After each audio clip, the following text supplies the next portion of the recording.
Bonjour à tous. Ah oui, c'est vrai qu'il n'y a pas besoin. Bonjour à tous. Je me présente Slipedit. Voilà. C'est tout. Au revoir. Non, nouveau concept Drift Actu. Je crois pas que ça ait été fait encore sur la scène FR, du moins au moins. Tout est dans le titre. Hein. On va analyser l'actualité Drift toutes les semaines si ça plaît. Bon, si le concept plaît pas, tant pis. Voilà. Et international aussi évidemment, hein, parce qu'il n'y a pas que... On est chauvin, mais il n'y a pas que le drift français qui nous intéresse. Donc là, les photos à ma gauche sont des photos du Discord ACDFR, donc des photos prises sur Assetto Corsa. Que ça vous plaît, vous voulez en savoir plus, n'hésitez pas à passer sur le Discord, je le mettrai en description. On va commencer tout de suite. Alors, première actu, le championnat de France de drift qui s'est déroulé le 28 au 30 août dernier. Round 1 et Round 2, donc qui avaient été reportés à cause du Covid, tout ça, bref, voilà. Une vraie galère, mais ça a eu lieu pour le plus grand bonheur de nous. Donc premier round, du coup, 2 rounds en un.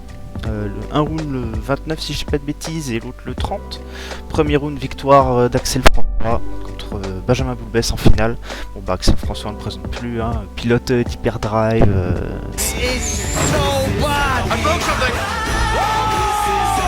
Très médiatisé et très bon pilote, sûrement peut-être à mon goût même le meilleur du championnat, voilà.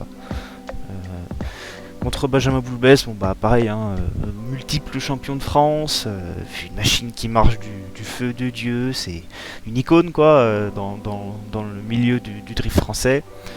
Pas vraiment des résultats bouleversants quoi, on s'y attendait un peu à ce genre de finale. Troisième place cependant pour Jérémy, hein, l'incroyable, le fameux, le spectaculaire, tout ce qu'on veut, Jérémy Mérires.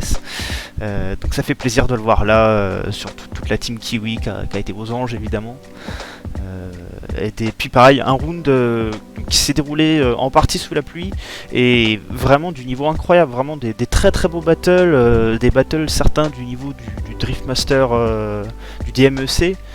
Un transfert un petit peu en 2 fois, Benjamin qui élargit ici, attention Jason qui vient très proche, presque au contact avec Benjamin. Vraiment beau à voir, moi je l'ai regardé et c'était vraiment très intéressant.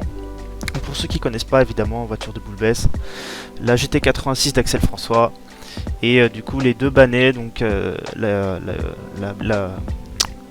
M3 de Mérires et la série hein, de Bannet. Donc voilà, vraiment des beaux battles, c'était un très beau round. Pour ceux qui savent pas, du coup, ça s'est déroulé évidemment à Croix-en-Ternois dans le nord, malheureusement. Hein, la pluie, hein, on n'a pas pu l'éviter, mais bon, on a quand même pu s'amuser à regarder en live. Le deuxième round, du coup, qui s'est enchaîné ensuite. Alors là, un round beaucoup plus, chaotique, j'ai envie de dire. Alors c'était un peu moins propre que le premier round, mais quand même on a pu voir Kevin Josu performer vraiment le Drift King quoi. C'était vraiment impressionnant, pioneer du week-end, super constant, une voiture qui marche bien, un contrôle sous la pluie vraiment impressionnant.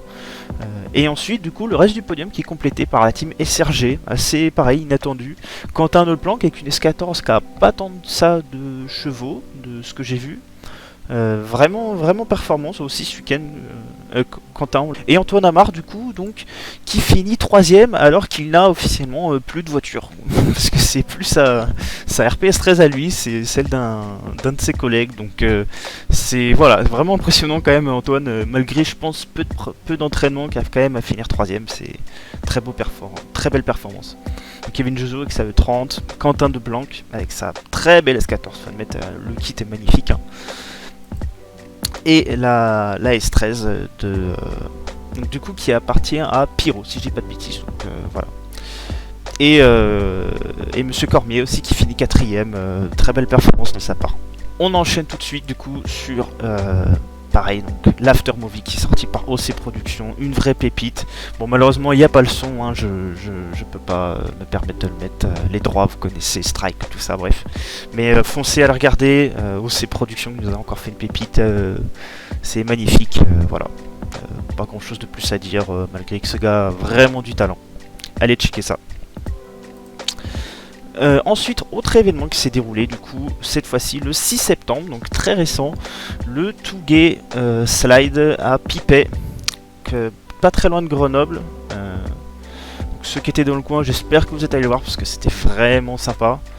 Un live, j'ai juste coupé le son, qui était vraiment sympa aussi à regarder. Je suis juste passé dessus pour le coup, j'ai pas regardé en entier, mais voilà, avec donc des contests un peu toute la journée, des entraînements, il y avait beaucoup de voitures à voir.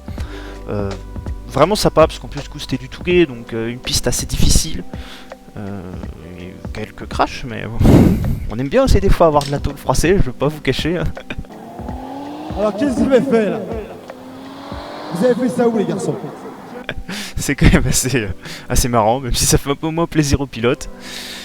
Voilà, donc pareil, after movie dans la semaine à venir. Donc les gars, ne manquez pas ça.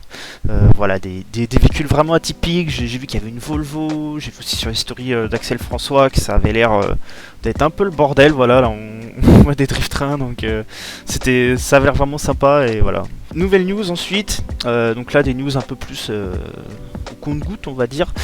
Benjamin Boublès qui va vendre du coup sa voiture, donc le deuxième du round 1, hein, que vous avez vu du coup avec sa 93, donc voiture iconique évidemment, hein, du championnat de France, multiple championne de France. Il a participé au Drift Master, comment dire, le King of Europe, c'était à l'époque. Donc voilà, vraiment pour la personne qui a de l'argent, on va dire. Allez-y quoi, je pense que c'est une voiture à mon avis qui va pas vous décevoir loin de là. Autre news aussi, Laurent Cousin, pareil, icône du championnat, j'en ai pas parlé jusqu'à présent, mais un pilote vraiment spécial, aimé par tout le paddock, super sympa, qui malheureusement a d'autres impératifs la première vue et qui doit vendre sa voiture. Donc cette 46 qui sort, je crois si je dis pas de bêtises, dans les 1000 chevaux avec sa dernière prépa. Donc c'est un peu dommage, surtout qu'il en avait beaucoup parlé de sa prépa et malheureusement il va pas pouvoir beaucoup l'exploiter à première vue cette saison. Alors ceci dit, j'ai vu qu'il était quand même présent à Calmont, donc il arrive, j'en parle juste après. Donc à mon avis il sera toujours là quand même pour rouler, hein. Je sais pas s'il sera en double monte avec un autre pilote, on verra ça à Calmont, j'ai pas plus d'infos que ça. Troisième info, Gary Galopin qui malheureusement ne peut pas faire cette saison, ou du moins a eu un souci au premier round et qui du coup décide d'arrêter. C'est un peu dommage parce qu'il a super bien performé l'année dernière. Une voiture pareille assez iconique, hein, cette 30, la Béchamel Machine, comme on l'appelle. Enfin bon, moi je me connais pas, hein, je suis une trompette dans le milieu, voilà, je me connais pas vraiment, mais voilà, une voiture assez pareil iconique, sympa. Avec El Famoso énorme échangeur à l'avant, là, je sais pas, ouais, on l'a vu un peu sur la vidéo, bref. Vraiment une voiture sympa et un pilote qui roule très fort, malheureusement qui sera pas là, c'est un peu dommage.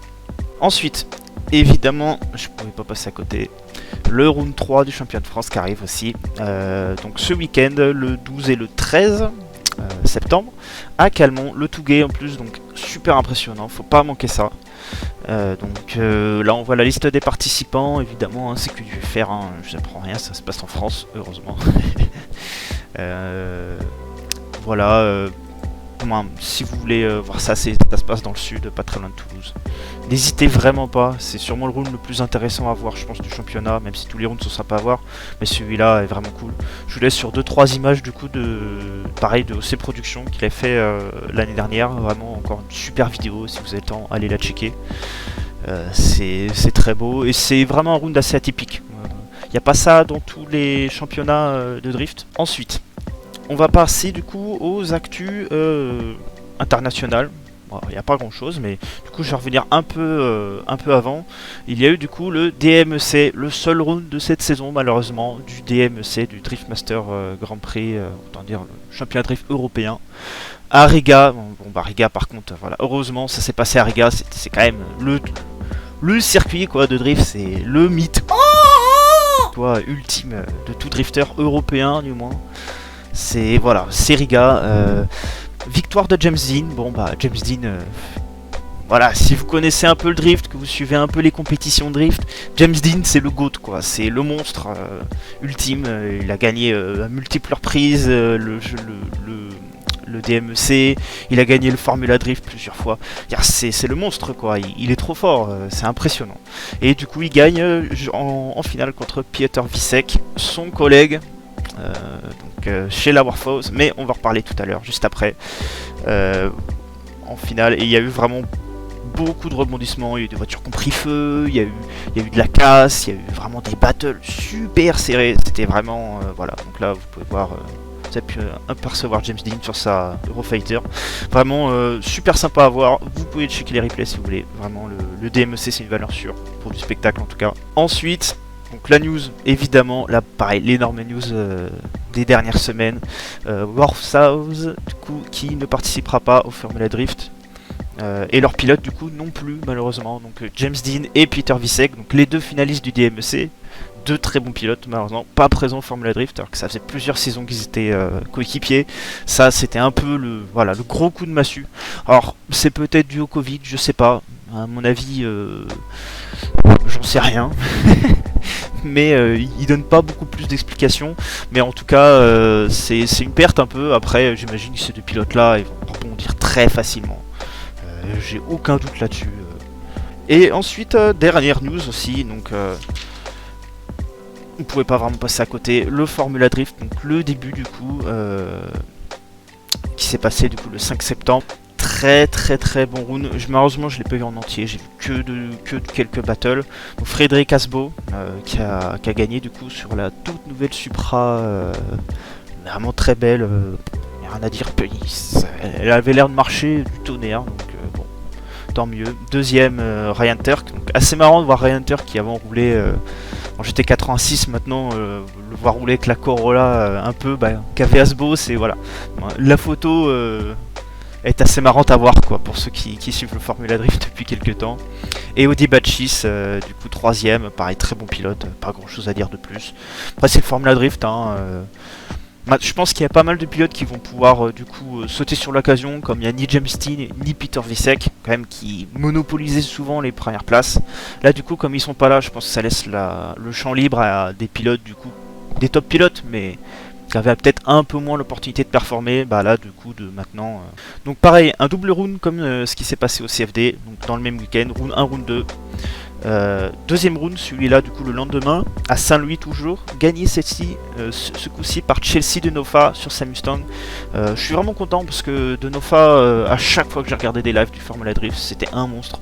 Il sortait des run qualifs de l'enfer, genre vraiment tu sens que le mec il en a rien à foutre quand il roule quoi, genre il peut y aller, sa Mustang, il peut la casser quoi, ça va lui faire ni chaud ni froid, t'as l'impression, donc vraiment cool, c'est vraiment un pilote que j'apprécie.